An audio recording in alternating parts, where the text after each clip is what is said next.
Temas económicos en nuestra pantalla. ¿Cómo le va? Bienvenido. Vamos a empezar a reportar decisiones que toman nuestros gobernantes y que impactan en nuestros bolsillos. Hoy un tema de salud por delante. Está pasando en nuestra región. En Brasil, bolsa cae 5% tras descubrirse el primer caso de coronavirus.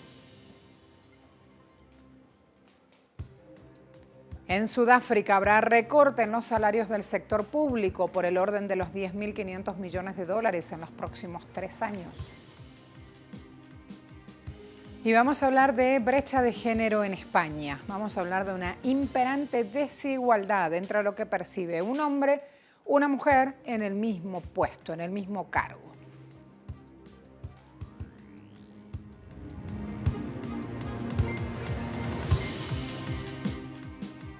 A propósito de cumplirse este 27 de febrero 10 años del terremoto en Chile, veamos una década después cómo el país buscó levantar pueblos enteros.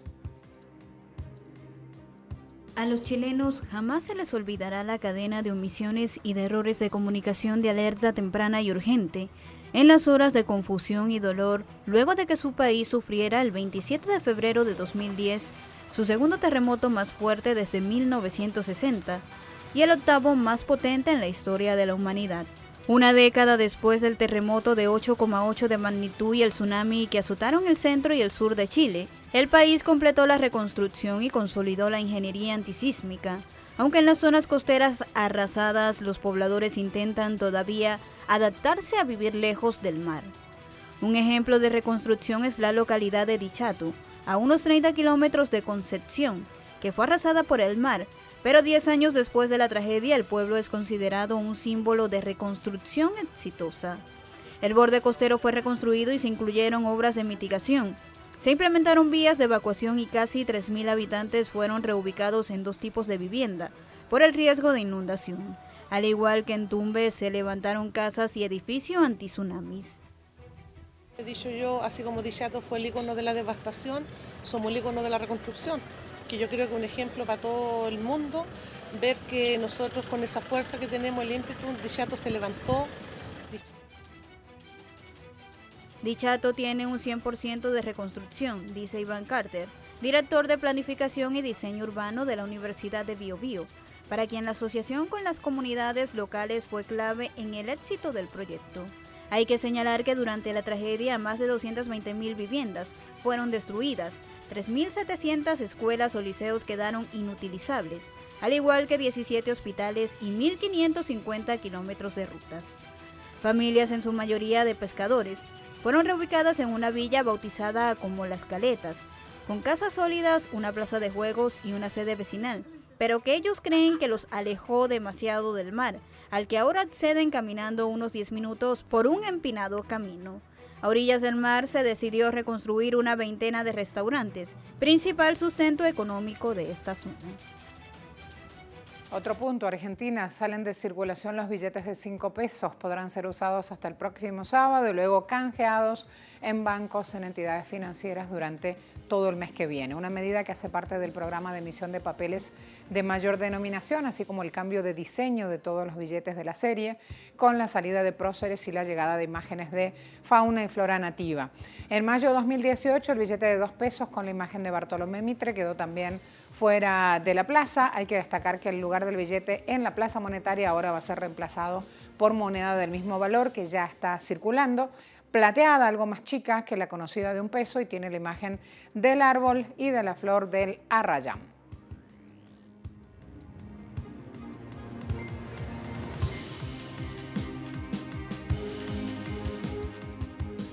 Veamos también hasta ahora temas 360, continente africano, Sudáfrica, la perla bonita está en crisis y esto ha obligado al gobierno de Ramaphosa a dar un giro a su presupuesto.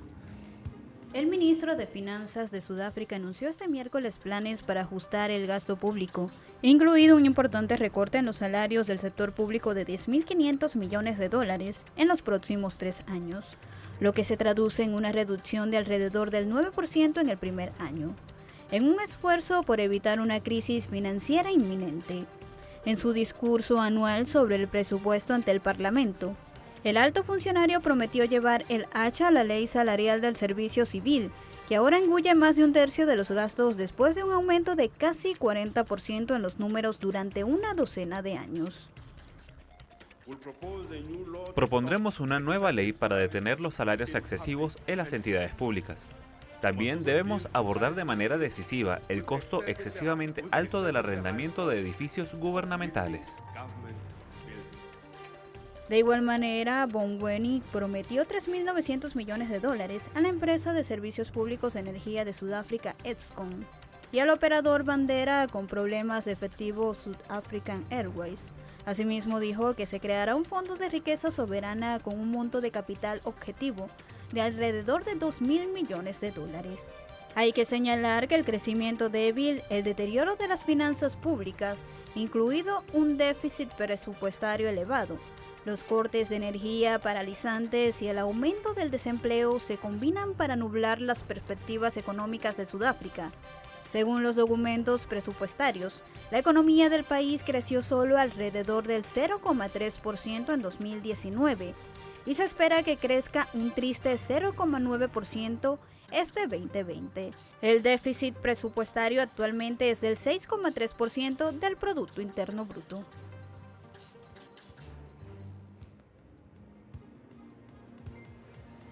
Vamos a ver en este caso cómo Londres considerará retirarse de negociación con la Unión Europea en junio si no hay avances. Esta información hoy está siendo uno de los más leídos en suelo europeo. Estas negociaciones comerciales previstas hasta fin de año, dice Boris Johnson, advierte que considera retirarse en junio si no hay perspectivas serias de alcanzar un acuerdo. Las líneas generales de un acuerdo, el Ejecutivo afirma, espera, se establezcan en junio. Atentos entonces a ver qué es lo que ocurre allí con ese cambio de postura. Expediente económico, espacio de análisis a la vuelta de la pausa. Vamos a llevar un tema muy específico que tiene que ver con brecha de género salarial y pasa en suelo europeo, específicamente en España.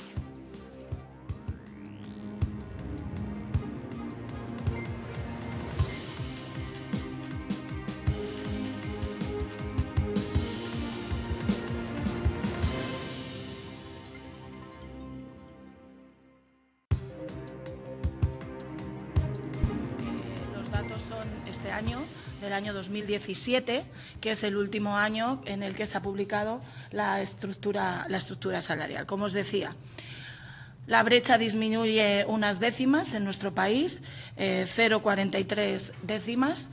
Tenemos una brecha salarial entre hombres y mujeres del 21,99%. Por eso decimos que en España esta brecha salarial sigue desnivelada y en el abismo la diferencia entre lo que cobra un hombre y una mujer, diferencia sustancial. Las españolas ganan 43.000 millones de euros menos que los hombres. Esta cifra equivale al 4% del Producto Interno Bruto español, es lo que dejan de cobrar al año los 7,5 millones de mujeres asalariadas. Datos publicados en el informe del sindicato UGT sobre discriminación salarial hacia las mujeres, hecho con información que se extrajo de una encuesta salarial de 2017 del Instituto Nacional de Estadística. ¿Y por qué se hizo este informe? Porque el 22 de enero fue celebración del Día Europeo de la Brecha Salarial. En este dossier se recoge que el salario medio asciende a 26.391 euros anuales para los hombres y para las mujeres se queda en 20.607.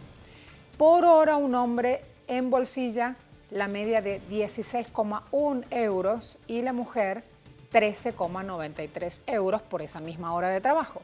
Hay que destacar que si esta cantidad se repite a lo largo de una vida laboral de 35 años, se llegaría a 1,5 billones de euros. La pérdida sería mayor que el PIB en 2019. Esto genera un impacto económico. Esta brecha de género en el empleo supera los 201.913 millones de pesos, que equivalen al 16,8% del PIB del año 2018. Conclusiones de este séptimo informe de Closing Gap, coste de oportunidad de la brecha de género en el empleo.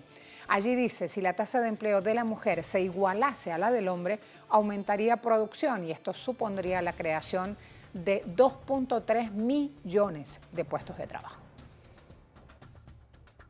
A pesar de que en la última década ha crecido notablemente la sensibilización sobre desigualdad salarial entre hombres y mujeres, los datos no reflejan una mejora real en este aspecto.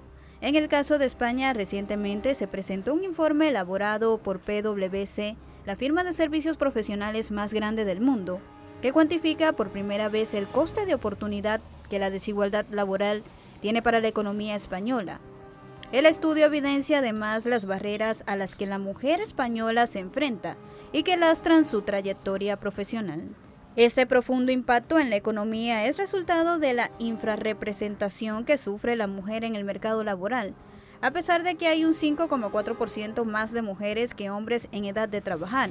En términos de empleabilidad, la brecha de ocupación alcanzó los 12 puntos en 2018, con una relación de 10 mujeres ocupadas por cada 12 hombres. Y a nivel de desempleo, la diferencia se sitúa en 3,3 puntos porcentuales. En términos de brecha salarial, las mujeres cobran 5.784 euros al año menos que los hombres. Esta diferencia tiene un coste de oportunidad de 49.502 millones de euros, equivalentes al 4,2% del Producto Interno Bruto español de 2017. El estudio pone de relieve los principales factores causantes de la brecha de género en el empleo, como la interrupción laboral por embarazo o lactancia, que repercute de forma acusada a las condiciones laborales de la mujer y genera una brecha difícil de superar.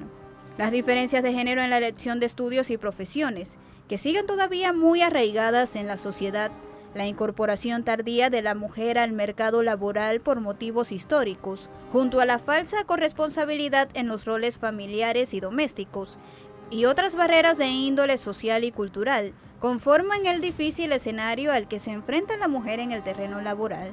El informe desvela datos de importancia estratégica y de gran magnitud. Las conclusiones ponen de manifiesto la necesidad de que se produzca un cambio en el empleo para asegurar la igualdad de oportunidades en el mercado laboral. Solo así se podrá aprovechar todo el talento femenino y reducir el enorme impacto negativo que esta brecha genera en toda España. Por eso decimos que en ese país llegó el momento de abordar una ley de igualdad salarial. Esto es lo que están pidiendo las mujeres en la calle. Cristina Antoñanzas es la vicesecretaria general de UGT. Enfatizó que ante la precariedad laboral de mujeres, la urgencia de cerrar esta brecha salarial es irrefutable y por esto se necesita la intervención de las administraciones públicas. Declaraciones dadas en una entrevista que le hizo una web, efeminista.com. Si quieren obtener más información, allí la encuentran. La funcionaria también indicó que ya viene el 8 de marzo, Día Internacional de la Mujer, y esta es una de las principales reivindicaciones, conseguir la igualdad real, efectiva entre hombres y mujeres. Dijo, las españolas llevamos muchos años trabajando para conseguir esa igualdad. Conseguirlo implica, primero, encontrar una igualdad salarial entre hombres y mujeres. Es momento de abordar una ley de igualdad en ese terreno. La sindicalista también abogó por la elaboración de planes de igualdad en las empresas. Según Antoñanzas, es necesario tener registros salariales para poder hacer un buen diagnóstico de las compañías. De esta forma, entonces, estamos viendo cómo con datos certeros ya se pueden iniciar políticas antidiscriminación hacia mujer o hacia hombre. Nosotros llevamos trabajando muchos años para conseguir esta igualdad real. Trabajamos el 7, el 8, el 9 y el 10 de marzo. Pero para conseguir esta igualdad real, lo que tenemos que alcanzar es una igualdad salarial entre hombres y mujeres. Por eso es el momento de abordar una ley de igualdad salarial en nuestro país. Así las cosas, me preparo a ir a hablarles del efecto contagio coronavirus, del impacto económico precisamente de esta epidemia así catalogada por la Organización Mundial de la Salud. Y ustedes me dirán, ay, esto es un tema mediático, sí es verdad, pero ¿saben qué? También es verdad que ayer en suelo europeo una mascarilla vendida por Amazon costaba 1.000 euros. Ya le cuento más.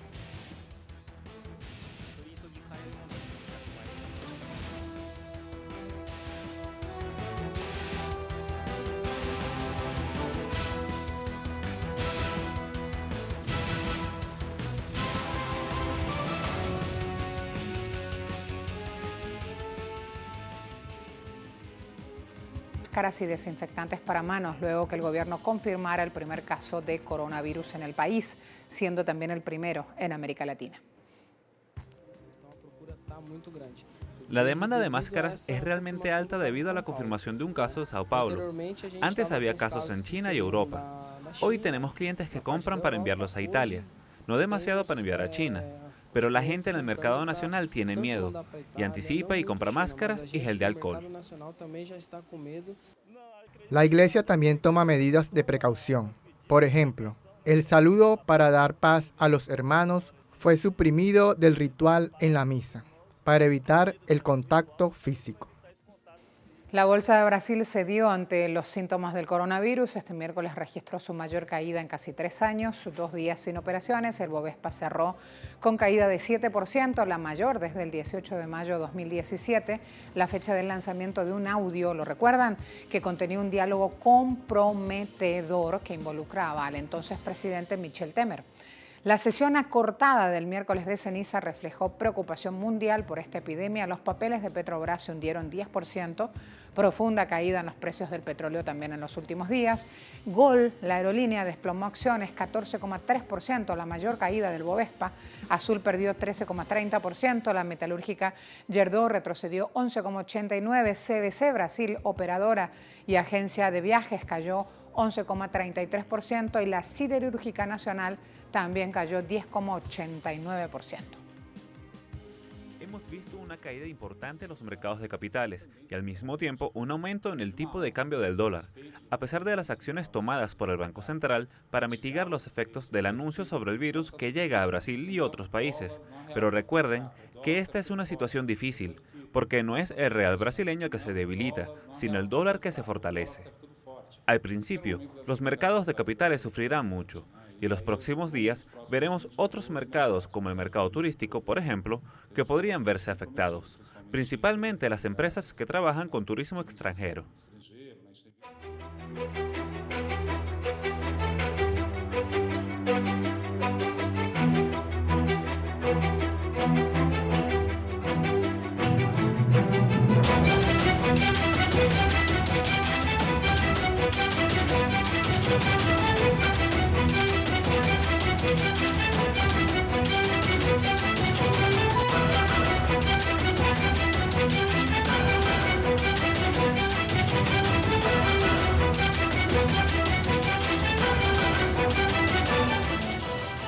El mercado de Taiwán se hunde en los temores por el coronavirus. El mercado bursátil del país cayó después de abrir el jueves en medio de estos crecientes temores. El índice bursátil principal cayó 59,70 puntos o 0,51% a 11.373,92. Señalamos que hasta ahora Taiwán ha visto 32 casos de coronavirus, tiene un fallecido entre sus víctimas. Mercados japoneses también siguen de capa caída. Este jueves, tercera bajada consecutiva. El Nikkei 225 bajó 1,79%. La llamada tercera economía del mundo, Japón, está en línea justamente con una caída del mercado de valores en todo el mundo que ha visto desaparecer ganancias. Corea del Sur, bolsas también se mantienen a la baja. El mercado bursátil de ese país cerró 1,05% más bajo este jueves en medio de preocupaciones sobre coronavirus. El tema que también aquí están hablando, Kospi finalizó en 2.054,89 puntos, se traduce en 21,88 puntos más bajo que en el momento de la apertura.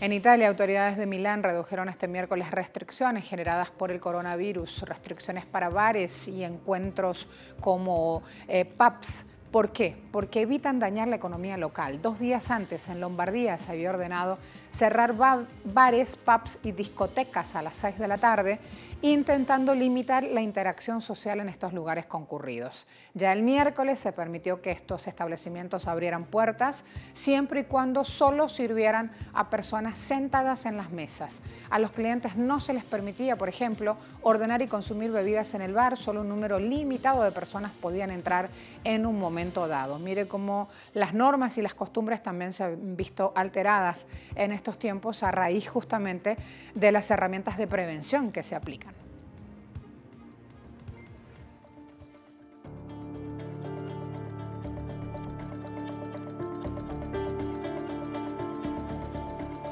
Se ha creado incluso esta herramienta, Mapa Interactivo Coronavirus. Allí lo tienen. Buscan la herramienta en esta opción Google Maps y allí van a ir teniendo la posibilidad en tiempo real, en cualquier punto del mundo, de avanzar y ver la información. Allí tienen a manera de dispositivo una búsqueda rápida que hacemos como para que puedan tener algún otro tipo de información anexa.